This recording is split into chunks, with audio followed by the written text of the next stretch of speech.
So let's talk about that very first day in Iraq, just to paint a picture for our audience. We landed now. Staff Sergeant Ellington, and I hope he gets to come on the episode. Hopefully, he'll pop in here at some point in time. But Staff Sergeant Ellington, if I remember correctly, gave us no orders other than we land with all of our gear, we pull our dogs out of our kennels, and we know that they're going to offload all of our stuff. But just like everybody has hopefully seen the movie Jarhead, but just like Swafford talks about in Jarhead, the back of that plane drops down and the heat hits you like a microwave. And I felt, and I'd love to hear your experience, Brandon, but I felt just like I had no idea what we were walking out to. So we walked out of that plane into an oven, not knowing if we were going to instantly get shot at. And of course, we get there on the flight line in Al Asad, Iraq, and there's airmen and Marines standing around, and they don't even have their blouses on. They're out in t-shirts, and I don't remember them laughing at them, but I think they probably knew that the dog handlers were showing up, and there was a nice sight to come out. But I remember walking out of that plane with my military working dogs, surrounded by all my other fellow Marines and their military working dogs. I felt like I was 10 feet tall, and I had the biggest balls in the world. And I was ready to kick indoors and stack bodies, drop panties, whatever you want to say. We'll make fun of my military veterans out there. But what do you think, Brandon? What was your first thought? Similar or different?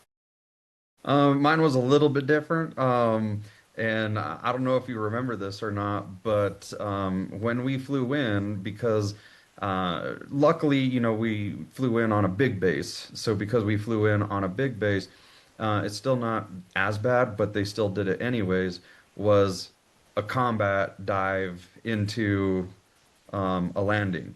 So on a C5, you're actually facing in the opposite direction. So normally when you get into a regular airplane, everybody faces the same direction as the pilot does. But in a C5, the pilot is, facing the way that he should be, but we're all facing the opposite way. So when we did that combat dive, I was just like, we're like going forward and it was a weird feeling doing that combat dive and just flying in and making that landing. And then, of course, once we get off, it wasn't the heat that I remember. What I remembered was how bright it was. Oh yeah, oh Going yes. from a dark C5 out and walking into that bright, bright desert, white, Yeah, you basically get sand. it's like snow. You get almost white out from the reflection on glass. One thing that'd be interesting to talk about. Do you remember? I called the dust there like talcum powder, but do you remember the first, probably the first couple of days we were there? And I hopefully not stealing your thunder here, but the sandstorm that hit. Uh, I remember, like you said, we get out of the plane and the heat hits us. It's bright as crap. You kind of get used to everything, and we make it over we make it over, and they put us in these shack buildings that are nothing more than plywood for the most part, if I remember correctly. And No, we were intense. yeah, that's right. Okay. Yeah, I think, Yeah, because when that sandstorm came, it was in the middle of the night and it blew our tent like crazy. And one of the tent poles fell down and landed in between my rack and another Marine's rack. oh And yeah, didn't the y'all thing have to, almost caved in on us. We had to didn't you hurry up drop? and put the pole back up. And then we took all the dog food and we put it around That's it. And then we right. taped Yep. it all up together to hold it in place. Uh, and then do you and I think not to make the story a little more, but we are talking about 2003 in Iraq. We are in a war zone.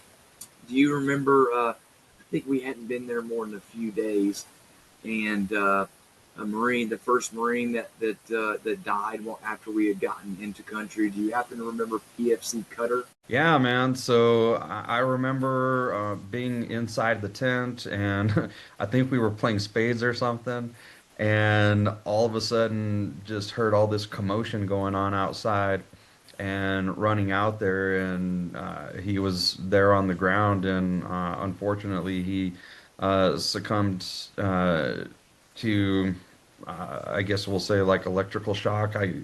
From my understanding, I guess he was trying to work on their AC unit or something like that, and he ended up getting electrocuted.